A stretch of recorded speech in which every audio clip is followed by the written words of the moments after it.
Here, 5 side hustles for extra money.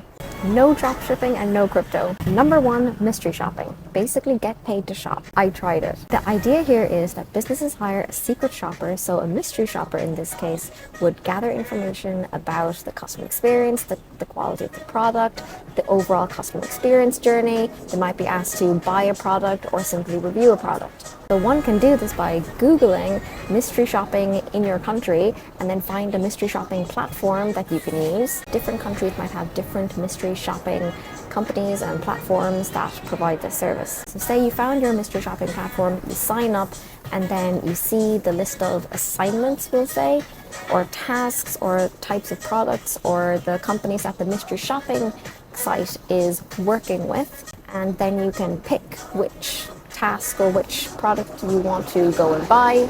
Then you either make that purchase or visit that restaurant and have a meal there, and then usually you write a review or you write a little report for the mystery shopping company, the mystery shopping platform, and you submit it to mystery shopping platform itself. That's what I have done in the past anyway. I'm not sure if the process has changed, but you might want to check with the mystery shopping platform that you do use. And once you've submitted your review or your report or your analysis to the mystery shopping platform, then you just wait a while and they usually just send you an email or just confirm, yep, it's received, and then they just issue the payment to you. Now, I've done this in the past, like years and years ago, and I think I was covering restaurants, like food places. So I would go and have a meal, maybe get like a meal, a drink, a side or something like that, and then I'd have a little look at, what was the customer experience like, what was the quality of service, what was the quality of the product like, what was my experience as a customer like, and then I would go home and write a report, write a review, write an analysis, and then I'd send that to the mystery shopping platform. So the mystery shopping companies work with the businesses that are being reviewed. So say a business wants to get some real insights and feedback on what their experience is like, they can partner with a mystery shopping company or platform who then finds mystery shoppers and then matches them to the business that wants the feedback.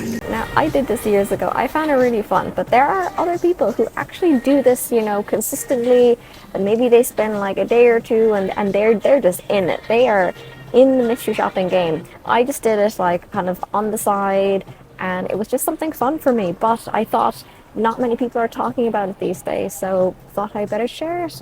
But here's a caveat. Some mystery shopping platforms, they will only cover the cost of the product itself, whereas some other mystery shopping platforms and companies, they will cover the cost of what you bought and they'll pay you a fee on top. It's those who offer the fee on top of the cost, that's where you're going to make a profit, let's say. So that's one to look out for when you're looking at mystery shopping platforms. Next is social media. So you can try and manage a social media account or two for a local business in your area. Now, even though you might not have any experience in this area, fine, okay, if it's something that you want to do, you want to get into social media management, if you don't have any experience, you could simply try do a few projects for free just to get your foot in the door, to get a little bit of exposure, as they say, and start to build your portfolio. You can start by using tools like Canva for free online. Canva is like a free tool. This is not sponsored by Canva, by the way, but Canva is a free tool online where you can have fantastic templates of like all different types of social media posts, like TikTok posts, YouTube thumbnails even. And Canva have a lot of pre-made, ready-to-go designs that you can just adjust, tweak, and you can get your foot in the door and really help you to just start making some content. It just gets your foot in the door of social media if you have no experience, but maybe you're interested in getting into the whole social media content creation or copywriting space. So to get started, what you could do is have a look at the local companies in your area. So for example, if there is a local pet shop in your area that don't have a great social media presence and their posts that they do have, they're not that great, then what you could do is you could reach out to the owner or just go into that shop and then just say, hey, I noticed your social media could be doing a lot more than what it's already doing. And then just show them some of your work that you've done, which you can just create on Canva as an example. So you could use a Canva or another free tool online to maybe have like 5 or 10 example social media posts that you could offer to a client. So back to this pet shop example, you go to the pet shop and you say, this is my portfolio.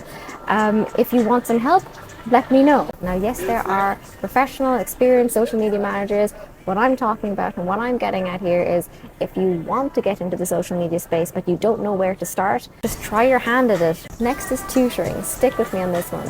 Effectively teach something that you know. Maybe there was a subject in school or university or college that you really excelled in, or perhaps you have a technical skill like coding, or you know something about design, you know something about web design or SEO. SEO is a huge one that you have some knowledge in that you can share with others. Here's an example. I did dance classes years and years ago back in Dublin, and the teacher who was the dance teacher was teaching after her day job. So she would have her day job as a lawyer, and then in the evenings on some weekdays she would teach these the classes were full, like full dance classes in the evenings after work.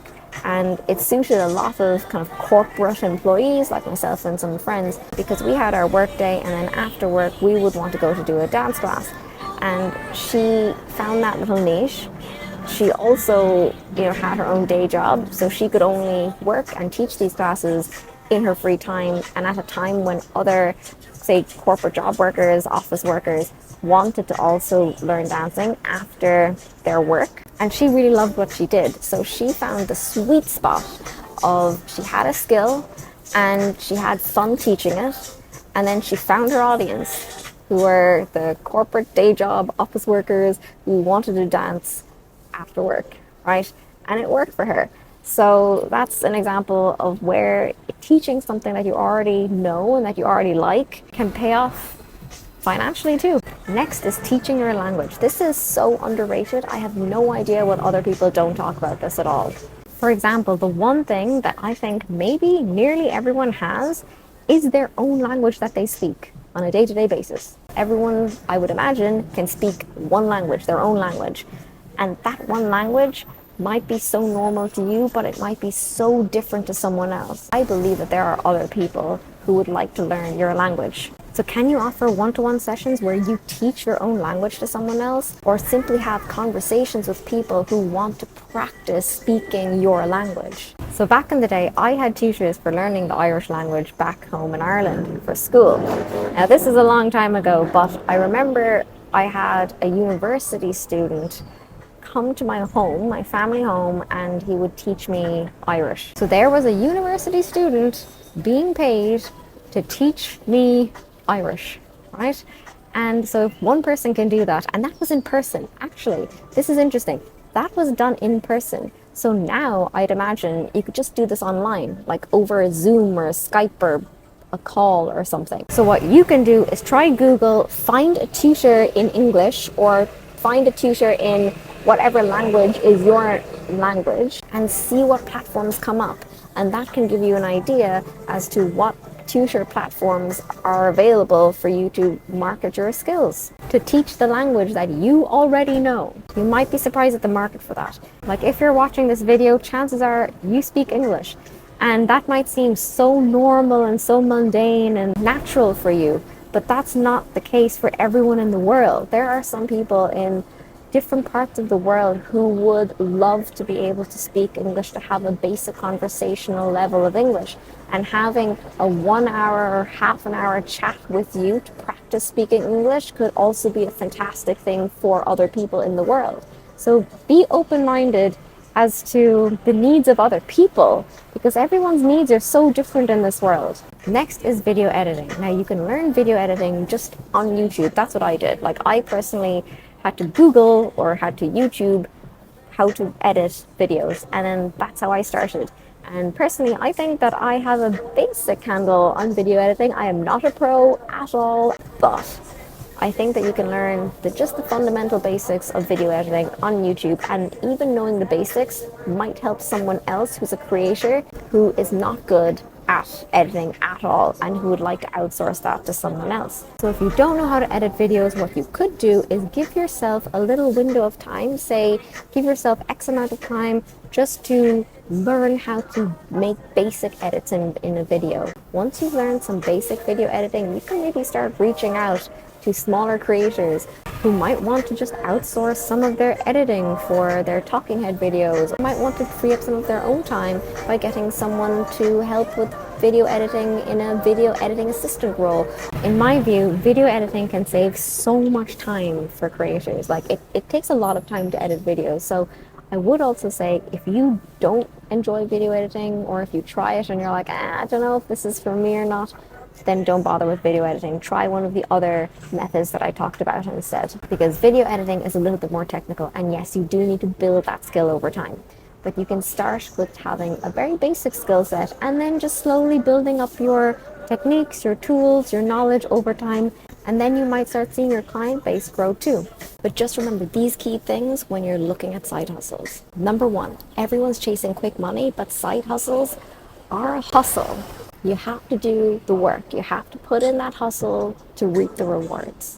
Like you might have to learn and build this new skill, develop that skill, learn how to market yourself, and you might fail, and then you have to try again and fail again, get better, maybe fail another time and then try again. So side hustle doesn't necessarily mean sit on your couch and just wait for money to flow to you. That might be the case in the longer term if you keep working at it, but initially you're going to have to put in a bit of work.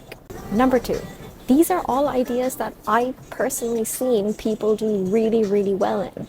And either I've done these ideas or I've paid people to do these. So I know that they've worked in my experience. But you need to find something that works for you, because everyone's situation is different. Different countries have different platforms and different laws and all of that you need to look at. So do what works for you, do your own research, and find something that resonates with you. Number three, I'd say just start watching a lot of these side hustle videos for maybe 1 or 2 days. Just 1 or 2 days.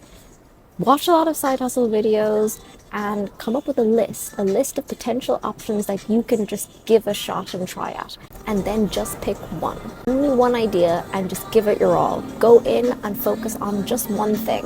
And just start. Give it a go. Give yourself some time to build up your own confidence, to build your skills, to build your understanding, and also give yourself time to build that client book. You might be an incredible digital marketing strategist, or you might be the best person to teach cooking classes or dance classes or whatever it is that you like and that you're good at. But you might still need to work on the marketing skill, maybe the social media, the branding side, to get your skills, message, and your services out there. Remember, this can take time, so give yourself a time frame. Maybe in 3 months I'll have learned the skill, and then give yourself some time to reach out to people and market yourself. So make sure in your side hustle journey you allocate enough time for exploration, ideation, building the skills and marketing yourself, and also building that client base. And if you don't like a side hustle that you're trying to do, or you don't like some ideas that you have come across on YouTube, for example,